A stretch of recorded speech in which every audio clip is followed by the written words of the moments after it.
Ang pag-ibig ay hindi pinipilit sa taong wala namang pagtingin sa'yo. Pwede kang magmahal ng iba at ibaling ang atensyon sa mas karapat-dapat na may-ari ng puso mo.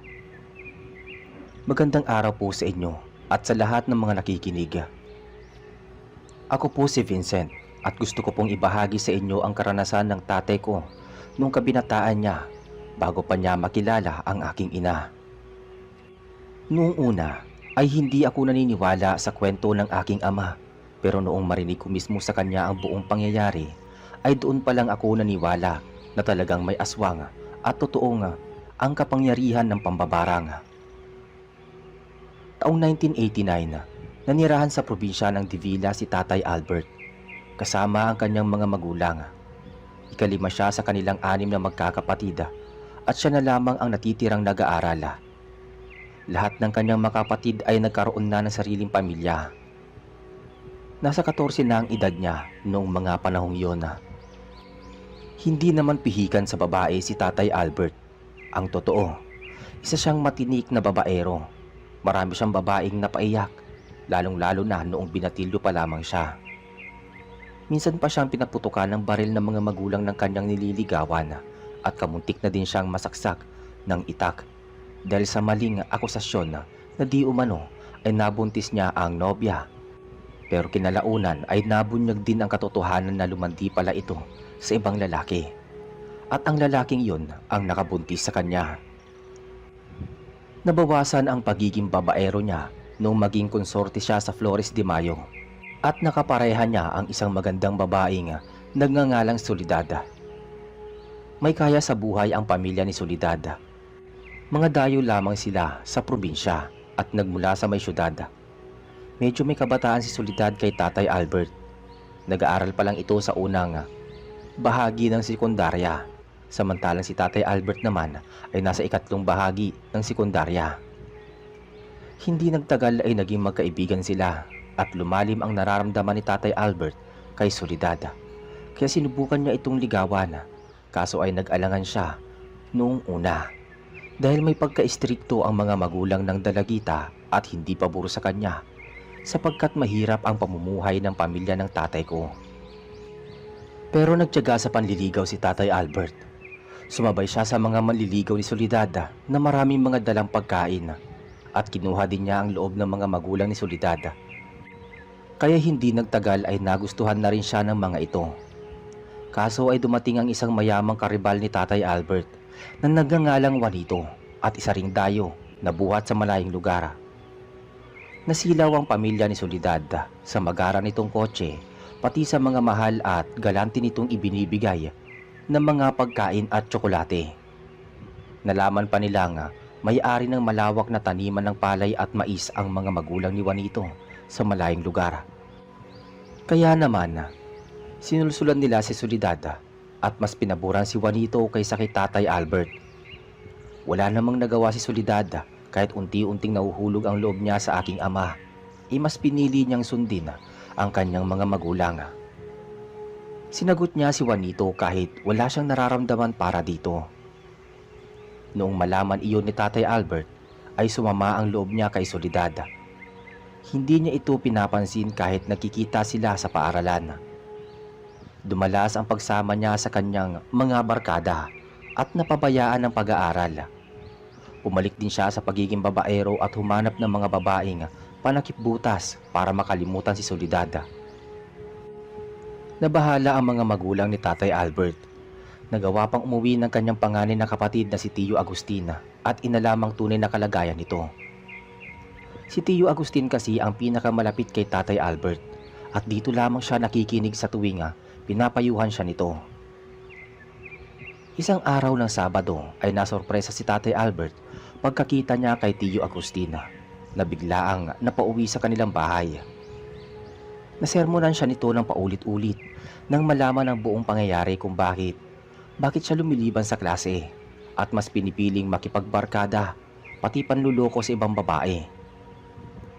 Hinikayat siya ni Tio Agustin na bumalik sa pag-aaral dahil iyon lamang ang kanyang mabibigay sa kanya pati ng mga magulang. Ipanaalala pa ni Tio Agustin na maswerte si Tatay Albert dahil ang dalawang nauna nitong mga kapatid ay hindi man lang nakaabot sa sekundarya at nakipag-asawa na. Doon palang naliwanagan ang isip ng aking ama. Naglaan ng 2 araw si Tio Agustin sa kanilang bahay bago bumalik sa baryo, Consolacion. Bumalik si Tatay Albert sa paaralan. Binawasan niya na ang paggala kasama ang mga barkada. Hindi nagtagal at tumaas na muli ang mga grado niya. Nakabawi na siya sa kamuntik ng pagkasira ng kanyang pag-aaral at buhay dahil sa pagkabigo sa pag-ibig. Kaya lang ay nagpatuloy pa din ang kaliwat kanan niyang pamamangka sa 2 ilog.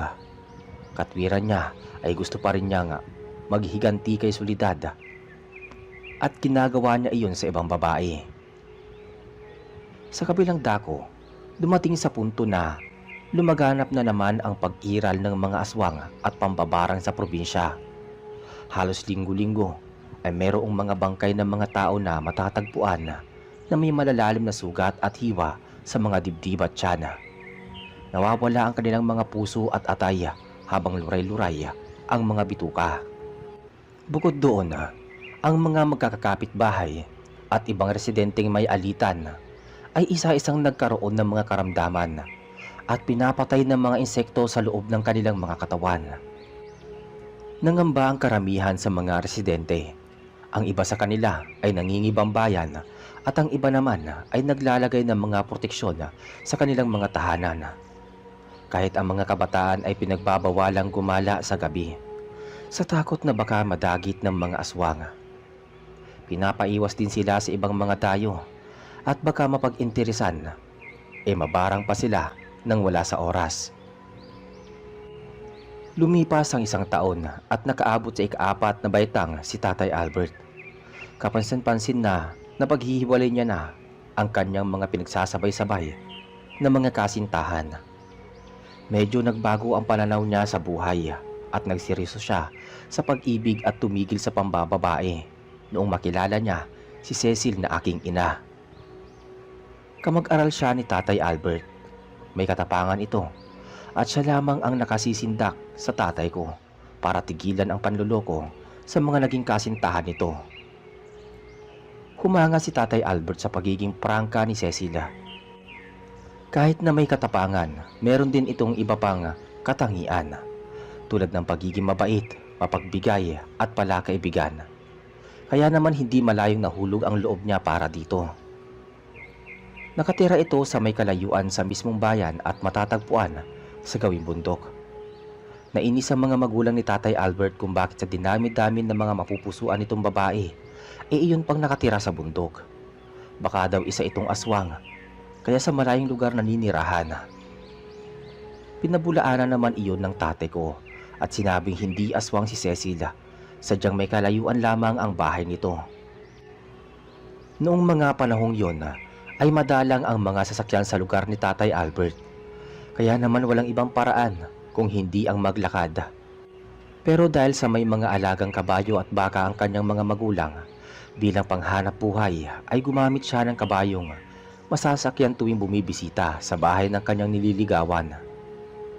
Lalong nagalit ang mga magulang ng tatay ko at pati ang alagang hayop ay ginagamit sa negosyo ay kailangan pang gamitin bilang pangtransportasyon para lang makaakyat ng ligaw. Sa simula ay tutol ang mga magulang ni Tatay Albert, lalo pa't nag-aalala sila sa kaligtasan nito dahil nasa may gawing bundok ang kanyang nililigawan.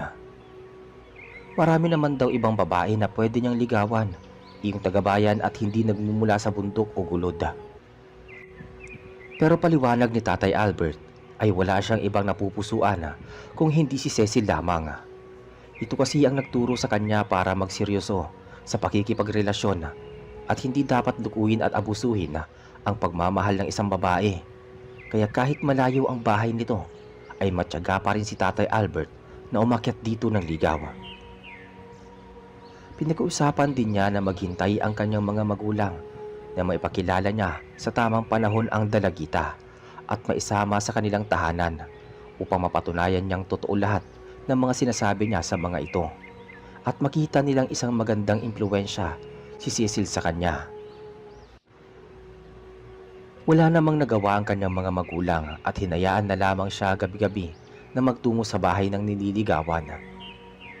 Basta pinapaalalahanan nila ito na mag-iingat dahil naglipa na ang mga aswang at mambabarang sa paligid. Sumusunod na lamang si Tatay Albert sa mga tagubilin sa kanya ng mga magulang bago siya magtungo sa bahay ng kanyang nililigawan. Hindi nagtagal ay napagnilayan ng mga magulang ng tatay ko na baka nga si Cecil na ang babaeng makapagpatitino dito. At mukha namang seryoso ito, kaya ganoon na lang ang pagtsatsaga na magbalik-balik sa gawing bundok upang makamtan ang matamis na oo ng dalagita. Isang hapon, umagap ng pagbisita si Tatay Albert. Para naman mahaba-haba ang oras nilang makapag-usap ni Cecil. Pero sa kamalas-malasan niya, ay inabutan niya na may isa pang taga-suyo si Cecil. Inakala ni Tatay Albert na siya lamang ang nanliligaw kay Cecil, pero may iba pa pala nga nagkakagusto dito.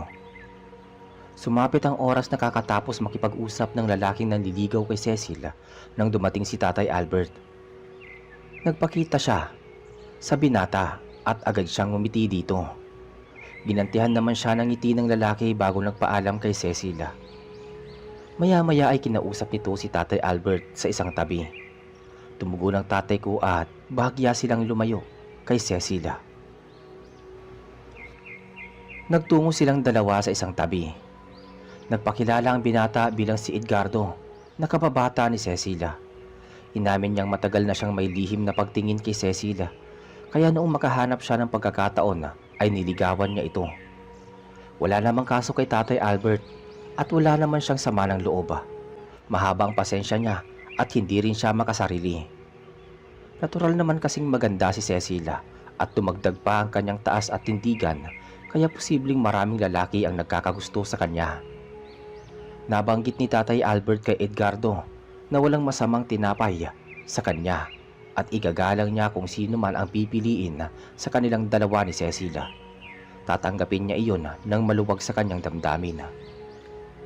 Nakipagkamay pa siya kay Edgardo at nagpamalas ng pagiging palakaibigan.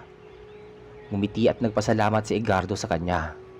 Nabanggit niya na mabuting tao si Tatay Albert. Magalipas ang ilang sandali, ay nagpaalam sa kanya pati kay Cecil si Edgardo. Samantalang tumuloy naman si Tatay Albert sa loob ng bahay kung saan nakadaupang palad niya ang mga magulang ni Cecil. Mabait at magiliw sa bisita ang mga mag-asawa. Hinayaan nilang makapagsulong makapag-usap ang dalawa sa gawing sala. Inabot ng alas 7 ng gabi si Tatay Albert dahil napasarap ang kwentuhan nila ni Cecil. Kaya naman minabuti siyang alukinga makapaghapunan ng mga magulang ni Cecil sa kanilang bahay. Pinaunlakan naman niya ang pangalok ng mga magulang nito at doon na siya naghapunan. Naghanda ang mga ito ng ginisang gulay at kamuting kahoy. Kahit simple lamang ang ulam ay masarap pa rin iyon sa panlasa ni Tatay Albert. Lumaki din naman siya sa hirap at hindi siya maarte sa pagkain. Tumutulong din siya sa pagliligpit ng pinagkainan at pagkatapos ay saka siya nagpaalam sa mag-anak na naglakbay na pababa ng bundok. Sumakay siya sa kabayo habang may bitbit na flashlight. Napuno ng katahimikan ang gabi.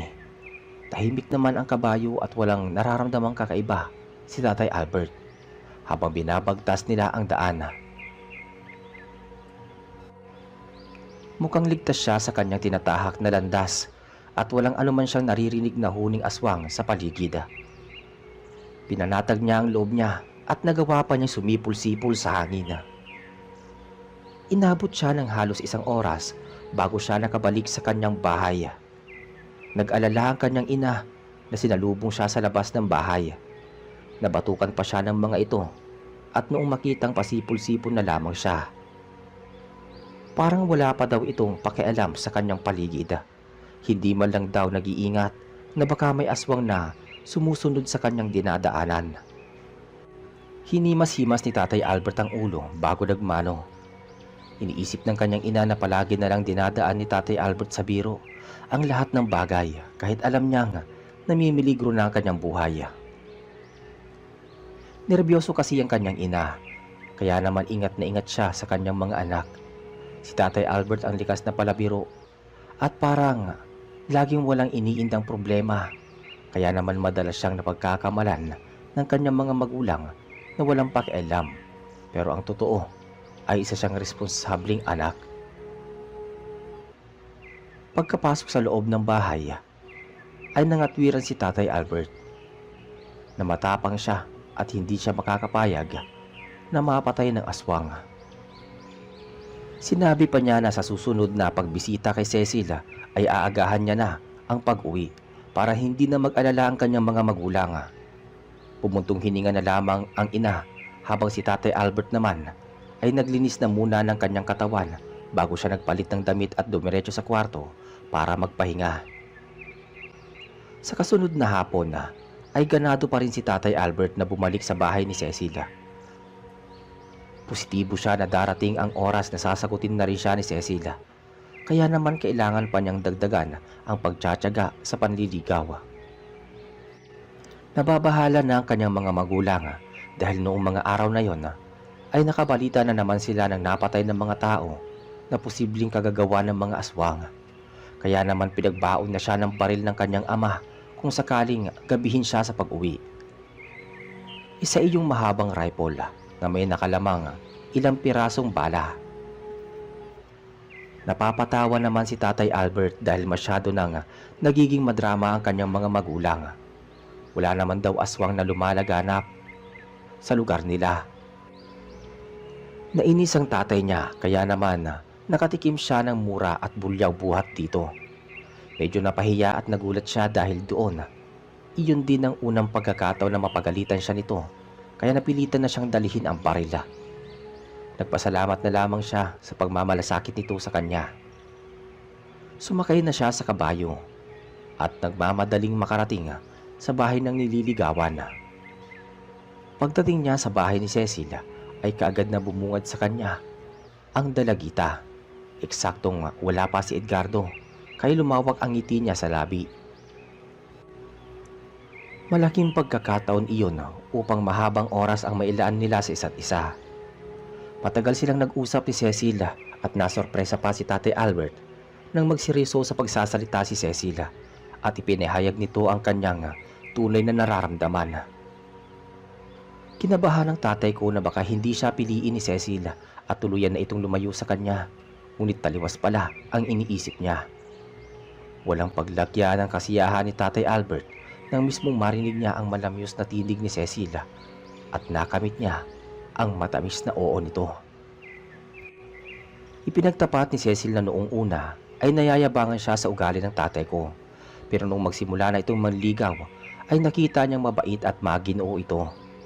Tumigil na din sa panluloko sa mga babae at sinikap na magbago, kaya naman minahal niya ito ng husto. Sa sobrang kagalakan ay kinuha ni Tatay Albert ang mga kamay ng dalagita at buong pusong hinalikan. Kaso biglang naalintana ang mga sandaling yon nang mapukaw ang atensyon nila sa presensya ni Edgardo na nakatayo sa may bukas na pinto. Gulat na gulat ang mata nito. Nasaksihan niya ang lahat ng pagpapahayag ng pag-ibig ng dalawa, kaya sumilay sa isip niya na pinagtaksilan siya ni Cecil. Hindi man lang siya hinintay bago ipagtapat ang tunay na nararamdaman. Binaliwala nito ang kanyang pagmamahal at mas pinili pa nito ang lalaking hindi pa lubusang kakilala ang buong pagkatao, at dahil doon ay sumulak ang galit at inis sa kanyang muka. Maya-maya pa biglang tumulo ang mga luha sa mga mata ni Edgardo at binalingan niya ang mga nagbabagang mga mata. Si Tatay Albert. Lumapit siya sa mga ito at kasunod nun ay pinagbantaan niya si Cecil na hinding-hindi niya matatanggap ang ginawa nitong pagpili ng magiging kasintahan. Pagbabayaran daw nito ang ginawang pambabasted sa kanya. Sinabi pa niya na hindi niya mapapatawad si Cecil sa pagwasak nito sa puso niya. At kasunod nun ay walang anumang paalam na umalis si Edgardo, nagpupuyos sa galit. Nagimbal si Cecil gayon din ang kanyang magulang at saglit na nagtungo sa may balkonahe si Cecil, subalit hindi na niya nasundan si Edgardo. Gusto niyang humingi ng kapatawaran, subalit sa tingin niya ay hindi siya kaagad mapapatawad ni Edgardo dahil alam niyang abot langit ang pagmamahal nito sa kanya. At hindi nga madidiktahan ang kanyang puso, lalo pat iba ang tinitibok nito. Nagsisisi si Cecil at pakiramdam niya ay kasalanan niya ang lahat kung bakit naging masama ang paningin sa kanya ni Edgardo. Inalo naman siya ni Tatay Albert. Sinabi ng tatay ko na huwag sisihin ni Cecil ang kanyang sarili dahil wala siyang kasalanan sa nangyari. Sadyang hindi lamang matanggap ni Edgardo na hindi siya ang mahal nito. Nananatili hanggang gabi si Tatay Albert para samahan si Cecil at ang kanyang pamilya. Inisip ni Tatay Albert na baka gawan sila ng hindi maganda ni Edgardo. Naalala niya ang mga pagbabanta nito at tiyak nagagawa nga ito na ikakapahamak ng mag-anak.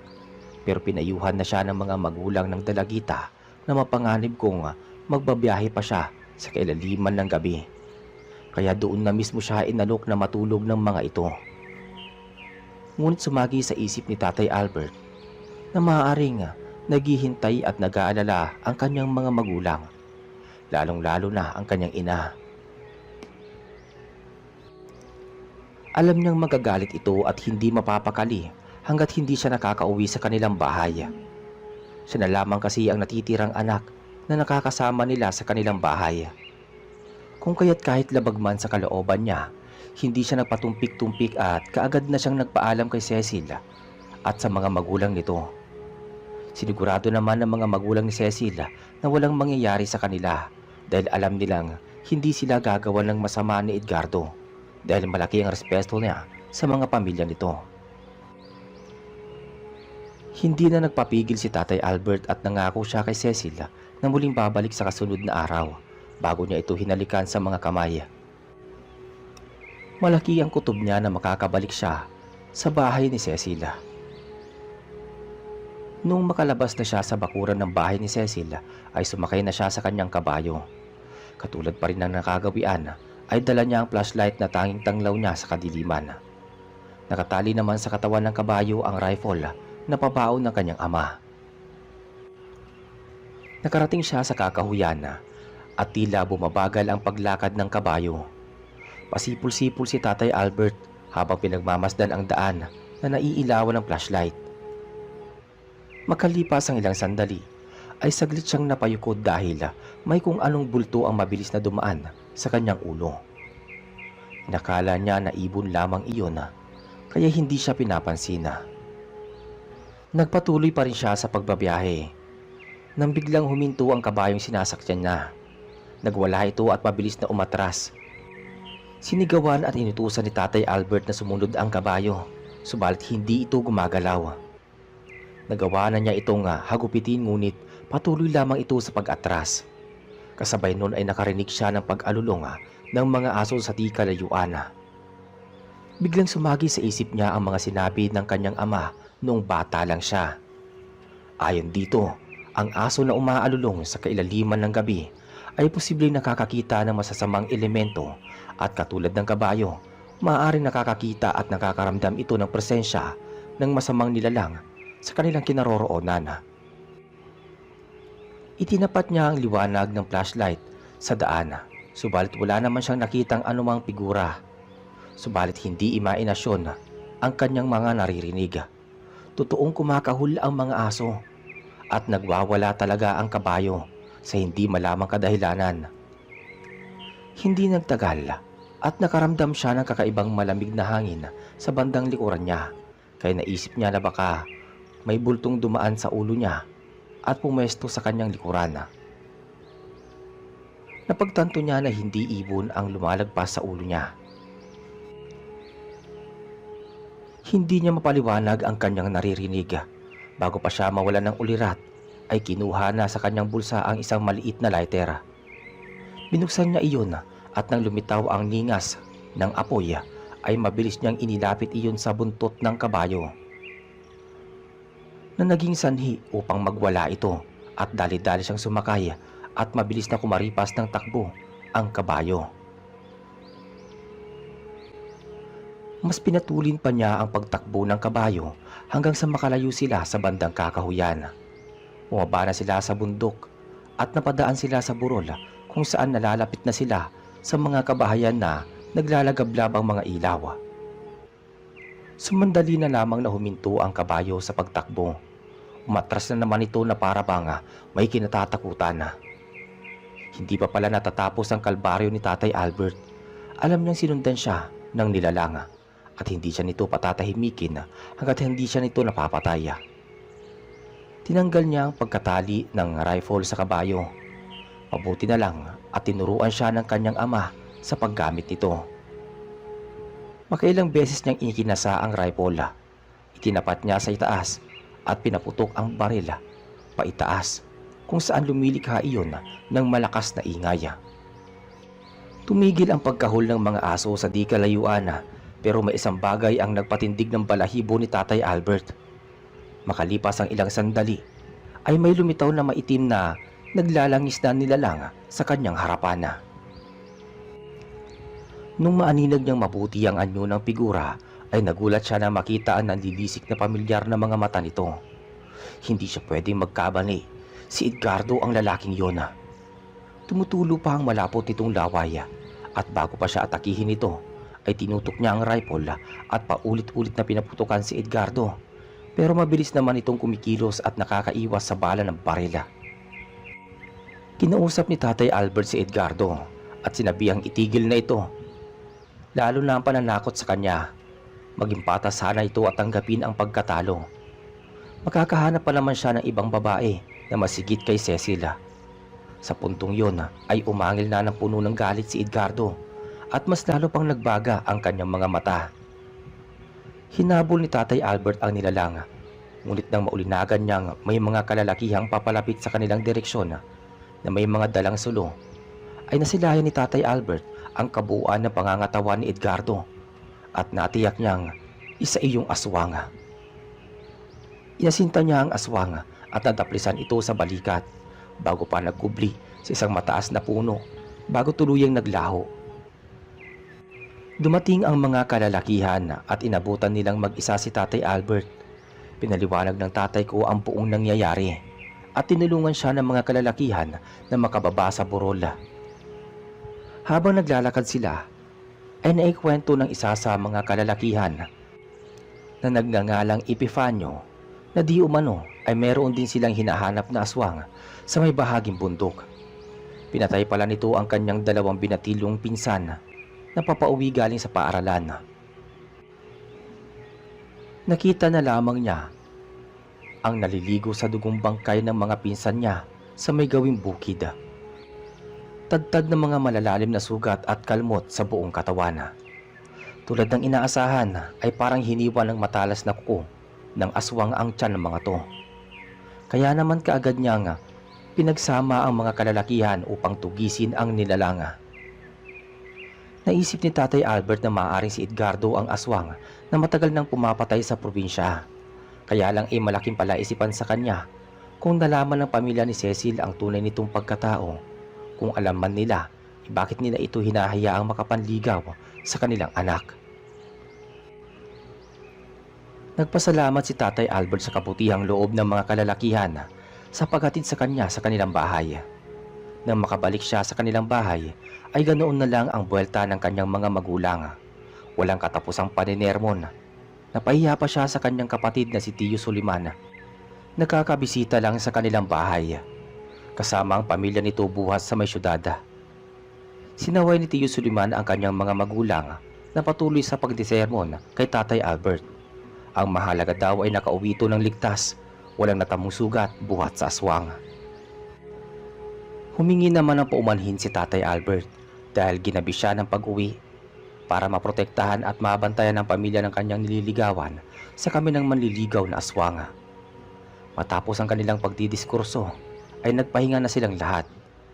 Kinabukasan na bahala ang ama ng tatay ko dahil nabubuhay pa ang aswang at posibleng balikan nito si Tatay Albert upang mapaghigantihan. Kaya matapos niyang magsaka kinahapunan ay hindi na muna niya ito hinayaang makabalik sa bundok. Nung kasunod na araw ay sinamahan niya na si Tatay Albert na magtungo sa bahay ni Cecilia para na rin formal na makilala ang dalagita at ang pamilya nito. Pagkarating nila sa bahay ng dalagita ay sinalubong sila ng mga magulang nito at hindi na sana sila papapasukin dahil sa kalagayan ni Cecil. Masama daw ang pakiramdam nito pero nagpumilit si Tatay Albert kaya naman pinapasok na silang mag-ama. Ganun na lang ang kinagulat nilang mag-ama nang makita na namumutla si Cecil habang sumusuka ng mga uod sa mga palanggana. Nagkakaganon na pala ang dalagita noong nakaraang gabi na hindi bumisita si Tatay Albert. Dinala na si Cecil ng kanyang mga magulang sa albularyo at maging sa magagaling na manggagamot at ang tanging na isagot lamang nila ay binarang ang dalagita at hindi nila kaya mapagaling dahil malakas ang ginagamit na pambabarang nito. Nalaman ng mga magulang ni Cecil na lalaki ang may kagagawa ng pambabarang. Dulot ng matinding galit at paghihiganti kaya binarang si Cecil. Hinala ng mga magulang ni Cecil ay si Edgardo ang may kagagawa nito. Mangyari kasing hindi ito sinagot ni Cecil noong malaman nito sa ilang mga kakilala na isa palang aswang si Edgardo, kaya ayaw niyang mahalin o malahian ng pagiging aswang. Hindi pala alam ng pamilya ni Cecil na nabibilang sa angkan ng mga aswang si Edgardo, at ang masaklap pa ay may kaalaman din sila sa mga itim na kapangyarihan ng pambabarang. At isa pa, tanging pagkakaibigan na lamang ang kaya niyang maisukli sa binata dahil talagang si Tatay Albert ang tinitibok ng kanyang puso at wala ng iba. Nabanggit ni Lolo Giromino na ama ni Tatay Albert na mayroon siyang kakilalang marunong magbalik ng barang sa taong gumawa ng barang. May kaalaman din sa rebuelta at pagpatay ng mga mangkukulam at mambabarang. Kaya naman, saglit na muna kaming nagpaalam sa kanilang mag-anak at bumaba ng bundok. May kalayuan din ang bahay ng kakilala ni Lolo. Nung makarating sila sa kubo nito, ay nakipag-usap at nakiusap si Lolo na pagalingin ng nobya ni Tatay Albert. Pumayag ang matandang nagngangalang Kaelmo at magkakasama silang nagtungo sa bahay ni Cecil. Mabuti na lamang at may kaalaman sa pangontra sa pambabarang si Kaelmo. Inutusan niya ang mga magulang ng dalagita na kumuha ng sangkap na gagamitin niya sa ritual. Agad namang rumisponde ang mga magulang ni Cecil at ibinigay lahat ng kanyang mga kailangan. Sinimula ni Kaelmo ang ritual sa pamamagitan ng orasyon at pagpahid ng kakaibang langis sa katawan ng dalagita. Meron pa siyang likidong ipinapainom dito na nagiging dahilan upang patuloy itong magsuka. Dire-diretso ang pagsuka niya ng uod at talagang nakakadiri dahil mga buhay na uod iyon na gumagapang sa malaking palanggana kasama ang malalapot na laway. Nakaagapay si Tatay Albert kay Cecil habang walang patid ang pagsusuka at pagluluha nito. Medyo bumagsak na rin noon ang timbang ni Cecil at humpak na ang kanyang pisngi. Pakiramdam ni Tatay Albert ay nag-aagaw buhay na ang kanyang nobya. Makalipas ang ilang sandali ay sumuka ng maitim na mabahong likido si Cecil bago patuluyang mawala ng malaya. Sinigurado naman ni Kaelmo na nasa ligtas na kalagayan na si Cecil at natanggal niya na ang barang sa katawan nito. Nagawa niyang ibalik ang barang kay Edgardo na siya mismo ang salarin sa lahat ng nangyari. Anumang oras ay pwedeng bawian ng buhay si Edgardo dulot ng pagbalik sa kanya ng malakas na barang. Nagawang magpalipas ng gabi ng mag-ama sa bahay ni Cecil. Panatag sila na maiwan si Lola Maria sa bahay dahil kasama naman ito ang mag-ina at mag-anak ni Tiyo Solimana. Nung sumunod ay unti-unti na rin bumalik ang lakas ng dalagita. Kahit medyo nahihilo pa rin siya, ay inaalalayan siya ng kanyang mga magulang pati ni Tatay Albert. Nagpasalamat ang mga magulang ng dalagita kay Kaelmo, pati ang mag-ama, kaya pinapaunan pa sila ng mga espesyal na kakanina bago sila bumiyahe pabalik sa kanilang bahay. Humiwalay si Kaelmo sa mag-ama. Pagka-uwi naman ng mag-ama, ay pinagtapat nila sa kanilang pamilya ang nangyari kung bakit hindi agad sila nakauwi. Naliwanagan naman si Lola Maria at nawala ang labis niyang pag-aalala sa mag-ama. Humanga si Tiyo Suliman sa dedikasyon at pagmamahal ni Tatay Albert kay Cecil. Sadyang tinamaan daw talaga ito ng pag-ibig sa kanyang katawan. Sa mga sumunod na araw ay nabalitaan na lamang ng mga residente, partikular na ang pamilya ni Cecil, na ng ibang bayan na ang pamilya ni Edgardo matapos nadapuan ng matinding karamdaman at namatay si Edgardo, at teorya pa ng iilan sa nakakita dito na mukhang binarang ang binata at halos butot balat na ito na nag-aagaw buhay. Naawa naman si Cecil sa naging kalagayan ng kanyang kababata, subalit wala naman siyang nagawa dahil alam niyang ang barang na iyon ang naging mitya rin ng kanyang buhay. Pinagdasal niya sa Diyos sa kabila ng malaking kasalanang nagawa sa kanya ni Edgardo ay mapatawad niya ito kahit na sa kabilang buhay na ito. Napagtanto niya na walang magandang idudulot ang pagiging makasarili at paghihiganti sa larangan ng pag-ibig. Kaya naman hindi pinagsisisihan ni Cecil ang kanyang pasya na piliin si Tatay Albert bilang kanyang kasintahan. Nagtapos ng pag-aaral sa sekundarya ang magkasintahan. Pinag-aral sa malayong lugar si Tatay Albert ng kanyang pangalawang kapatid na si Tio Pablo. Nakapag-aral ng 2 taong kursong kolehiyo si Tatay Albert at kahit papaano ay nagkaroon siya ng trabaho. Samantalang si Cecil naman ay pinagtulong-tulungan ng kanyang mga magulang at mga kamag-anak na makapag-aral sa may syudad ng 4 na taong kurso sa kolehiyo. Mas naging maganda ang kanyang naging buhay noong makapagtapos siya sa kolehiyo at maging lisensyadong doktor bago siya bumalik sa kanyang probinsya. Dumating ang panahon at talagang sina Tatay Albert at Nanay Cecil na ang nakatadhanang magkatuluyan. Lumipas pa ang ilang buwan ay naisipan na rin nilang magpakasal noong nakaipon na sila ng sapat na pera. Namanhikan ang pamilya ni Tatay Albert at nakita naman ng kanyang mga magulang na talagang isang mapagkakatiwalaan at mabuting babae si Nanay Cecil.